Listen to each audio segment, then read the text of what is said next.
فلما استيئسوا منه خلصوا نجيا قال كبيرهم ألم تعلموا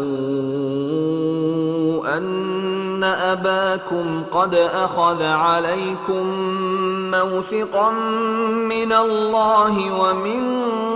قبل ما فرطتم في يوسف فلن أبرح الأرض حتى يأذن لي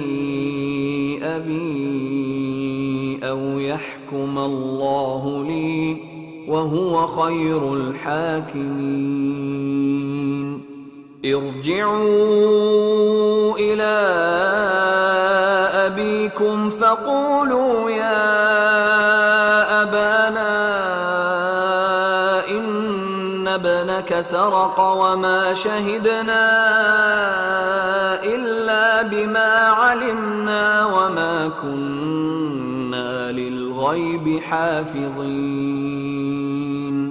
واسأل القرية التي كنا فيها والعير التي أقبلنا فيها وإنا لصادقون قال بل سولت لكم أنفسكم أمرا فصبر جميل عسى الله أن يأتيني بهم جميعا إنه هو العليم الحكيم وتولى عنهم وقال يا أسفا على يوسف وابيضت عيناه من الحزن فهو كظيم قالوا تالله تفتأ تذكر يوسف حتى تكون حرضا أو تكون من الهالكين قال إنما أشكو بثي وحزني إلى الله وأعلم من الله ما لا تعلمون يا بني يذهبوا فتحسسوا من يوسف وأخيه ولا تيأسوا من روح الله إنه لا ييأس من روح الله إلا القوم الكافرون فلما دخلوا عليه قالوا يا أيها العزيز مسنا وأهلنا الضر وجئنا ببضاعة مزجاة فأوف لنا الكيل وتصدق علينا إن الله يجزي المتصدقين قال هل علمتم ما فعلتم بيوسف وأخيه إذ أنتم جاهلون قالوا أئنك لأنت يوسف قال أنا يوسف وهذا أخي قد من الله علينا إنه من يتق ويصبر فإن الله لا يضيع أجر المحسنين قالوا تالله لقد آثرك الله علينا وإن كنا لخاطئين قال لا تثريب عليكم اليوم يغفر الله لكم وهو أرحم الراحمين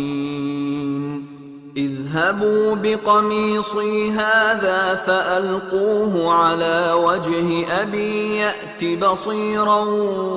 وأتوني بأهلكم أجمعين ولما فصلت العير قال أبوهم إني لأجد ريح يوسف لولا أن تفندون قالوا تالله إنك لفي ضلالك القديم فلما أن جاء البشير ألقاه على وجهه فارتد بصيرا قال ألم أقل لكم إني أعلم من الله ما لا تعلمون قالوا يا أبانا استغفر لنا ذنوبنا إنا كنا خاطئين قال سوف أستغفر لكم ربي إنه هو الغفور الرحيم فلما دخلوا على يوسف آوى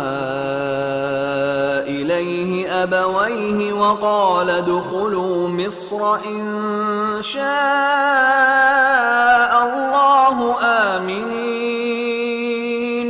ورفع أبويه على العرش وخروا له سجدا وقال يا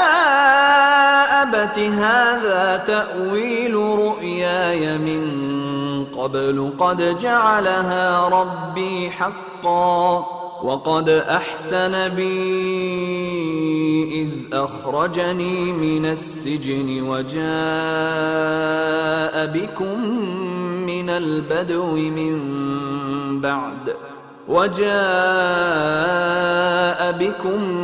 من البدو من بعد أن نزغ الشيطان بيني وبين إخوتي إن ربي لطيف لما يشاء إنه هو العليم الحكيم رب قد آتيتني من الملك وعلمتني من تأويل الأحاديث فاطر السماوات والأرض أنت وليي في الدنيا والآخرة توفني مسلما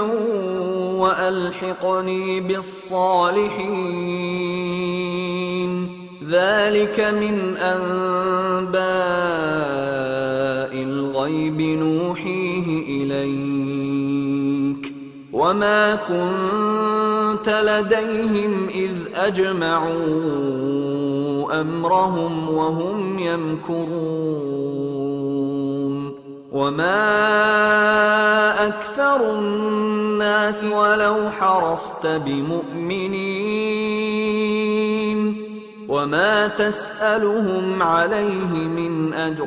إن هو إلا ذكر للعالمين وكأي من آية في السماوات والأرض يمرون عليها وهم عنها معرضون وما يؤمن أكثرهم بالله إلا وهم مشركون أفأمنوا أن تأتيهم غاشية من عذاب الله أو تأتيهم الساعة بغتة وهم لا يشعرون قل هذه سبيلي أدعو إلى الله على بصيرة أنا ومن اتبعني وسبحان الله وما أنا من المشركين وما أرسلنا من قبلك إلا رجالا نوحي إليهم من أهل القرى أفلم يسيروا في الأرض فينظروا كيف كان عاقبة الذين من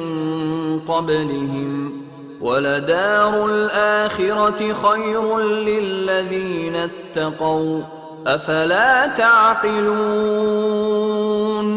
حتى إذا استيأس الرسل وظنوا أنهم قد كذبوا جاءهم نصرنا فنجي من نشاء ولا يرد بأسنا عن القوم المجرمين لقد كان في قصصهم عبرة لأولي الألباب ما كان حديثا يفترى ولكن تصديق الذي بين يديه وتفصيل كل شيء وهدى ورحمة لقوم